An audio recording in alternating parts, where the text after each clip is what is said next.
Hey guys, in today's video we'll be talking about VENUSAUR, currently one of the most overtuned characters in the game, right next to Lucario.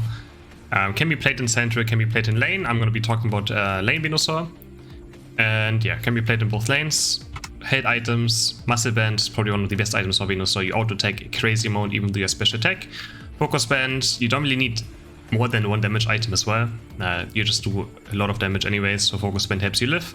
And then personally I prefer Score Shield, because I just like Score Shield more in solo queue, but you don't have to go it. If you're confident at like scoring a lot, you can go Score Shield. Otherwise, always Body Barrier is one of the most solid items in the game. Also very good for VENUSAUR, since you get a big shield when running into your opponents.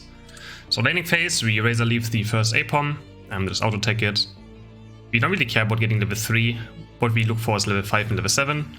You can diagonal hit both of these with Razor Leaf, always to make sure just to make it a bit faster. Last hitting is a bit awkward with Bulbasaur, just because it's kinda like RNG to get it with Razor Leaf. So yeah, we just Razor Leaf and hope we get it. There, we got it.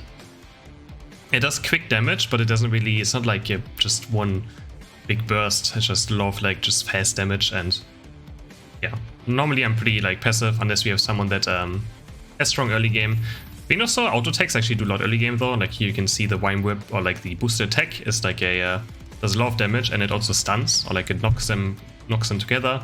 So you can be quite aggressive. My Eldegoss traded a lot with them, so I was able to get my Odino, then stay trade back. Like Froakie has pretty bad early game, so can be quite aggressive actually.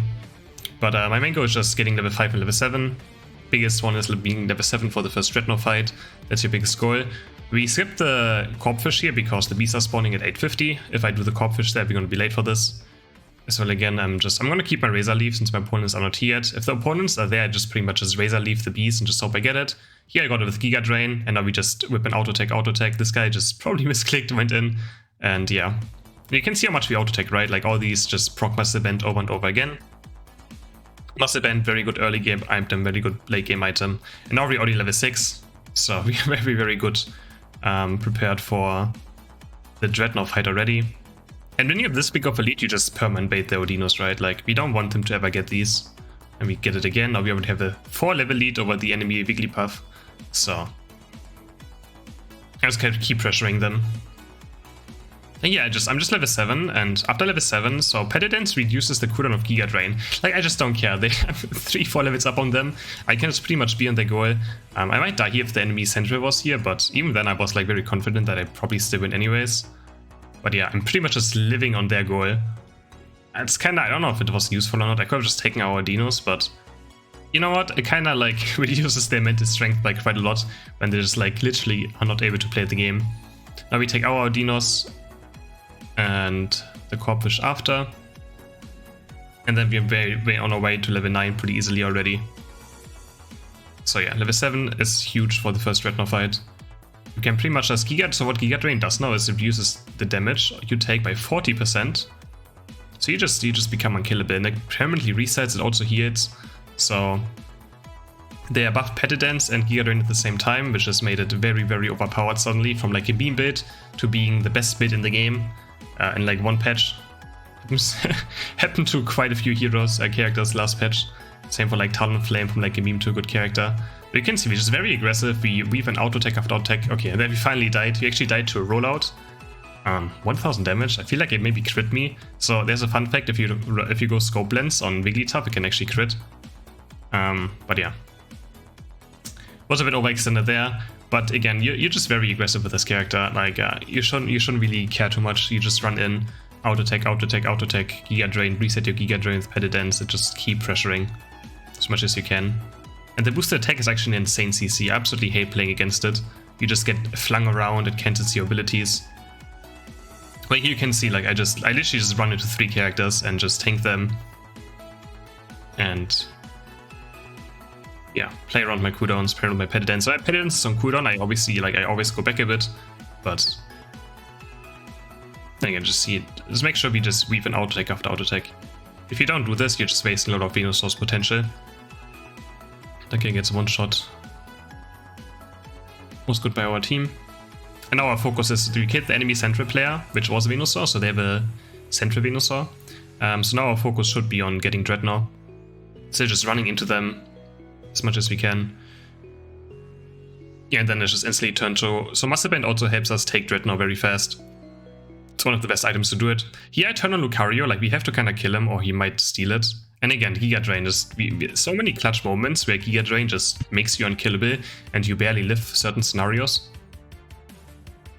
And now we have the go downs, we just run them down. Now our main focus should be getting level 13. When you get your Petidance will be wider area, which means you will hit more characters, which means you will get more Giga Drain resets as well. So now our main goal is just getting level 13. So I see my Sentry walking top lane, so I decide just to take the buffs, since he doesn't seem to be interested in taking them, which is fine, like I need levels too. So we just take both of them very fast, then we run top lane. We don't have ultimate anyways right now, so we kinda do not want to teamfight. Since if we die, we give them a lot of comeback experience. Still just taking everything I can.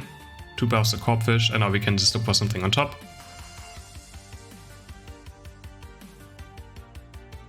My team is going very ham. My ultimate's almost back up. And yeah. Even just blink on this guy. I had my boosted auto attack up, so he just gets stunned, takes a lot of damage. And now we can look for a quick score. Actually, I think I get it. This is why I like Score Sheet a lot over Body Barrier and Solo Queue. Of course, you can get away with a lot of things with this. And now, again, we just... Even in these outnumbered scenarios, we ultimate there. We actually dodge the rollout stun by ultimating as well, because it gives you a small unstoppable. Force another ultimate. Giga Drain is up again, Giga Drain is up again, so it's just very important you press it on cooldown. Turns out the only thing that could kill me was another Venusaur with Petidance and Giga Drain. But yeah, you saw we forced like 2-3 ultimates, and we got away with a lot of things. We still got a kill anyways as well. Sets us up well for the next Dreadnought fight. I sadly had to also use my Unite move, but I'm not that dependent on it because my character is just so strong that I don't necessarily need it. But obviously it's still better to have your Unite move up for the next Dreadnought too. So my first reaction is just, it's up in 5, I want level 13, just taking both buffs fast again. This blue buff is also very good for like securing Dreadnoughts, cause what the blue buff does is when you auto-attack something, like a neutral camp that's low on HP, you do much more damage to it. Say my team is kinda overextended on bot lane right now. They should see me that I'm getting level 13 and they should just, you know, cover around Dreadnought and just be in a safe position. They went very deep. But I'm level 30 now, so I'm just gonna run into them and don't really care. As long as I hit my Giga Drains, everything is fine. That's the only issue. If you ever miss a Giga Drain, you're kinda dead, or you die very fast, but... Yeah, I'm literally like 1v5 right now, or like 2v5, and... Just Giga Drain, I eject button to reposition a bit. Next Petidance, another Giga Drain, another boosted auto attack, and they literally just can't kill me. I'm even still 80% HP. Didn't even see it, like I said, I don't even need my Unite move. Just... At this point, you can also just run everyone down here so fast that, yeah, no one can really get away from your Petidance either. And now we just turn attention back to Dreadnought. We have our Unite move for Zapdos. We are level 14, which is very good. 30 seconds before Zapdos. We see them running in us again here, so just quick turn. You have so much mobility with Petidance that you can just quickly decide where you want to do. I just want to really like zone this Lucario. If they actually get this Dreadnought, they could still maybe make a small comeback happen.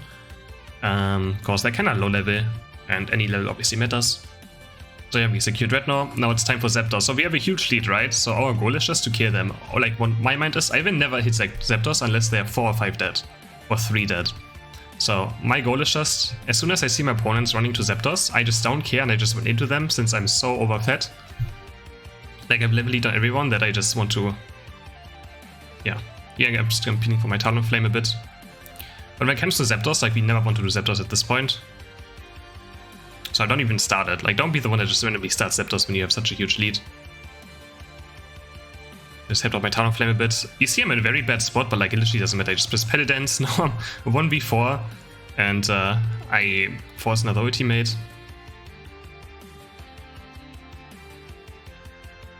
You can also run full heal. In case you think you might get CC chain before getting your Giga Drain out. You can also run full heal. I'm not the biggest fan of full heal in solo queue, but... It's something you can do, and again, we just run them down. No one can really escape Petidance. And now again, we just don't want to start Zapdos, so I will just look for my opponents. All we want to do is kill them over and over again. Without hopefully using our Unite moves too much. Like this Eldegoss ultimate was pretty questionable. Probably should keep it, just in case. And again, we don't hit Zapdos. We see them on top side. As long as I hit my Giga Drains, I literally do not die, so we just keep running into them. Over and over again. And then we can even look for like a score. Like now I have score sheets, so I'm gonna look for a small score. Lucario has to stop me. So, which means he also had to overextend, so we actually just kill him. Now score sheet again. Mammoth Shrine actually just doesn't do damage, so I even just get it off. They're straight up 100. I really like that none of my teammates even started Zapdos either. Like, again, we just don't need to do it. And then, yeah, this Lucario is level 11, so he just has no chance of doing anything. And that's a pretty clean end. Like, we played that game pretty well. I didn't really like that I kind of had to be for Talonflame on bot lane because he tried a bit too hard there, which I didn't really like. But at least it got the attention away from Zapdos, and I was able to P for him. So every Venusaur, if you want to climb ranks, play this character. Again, you can play it in Central, in laning, whatever you want. Play Muscle Band, Focus Band, and then either Buddy Berry or Score Shield, and you will be able to climb quite a lot. It's not very difficult to play. You just have to make sure you hit your Giga Drains and not dying in a Chain CC. And then you have games like this where you just do a casual... How much damage did I do? 130,000? Yeah, here, 136,000 damage, just... You don't even notice it, but you just do so much damage with all your auto attacks. But yeah, thank you guys for watching. I hope you enjoyed this video, and don't forget to subscribe, like, and comment. Goodbye.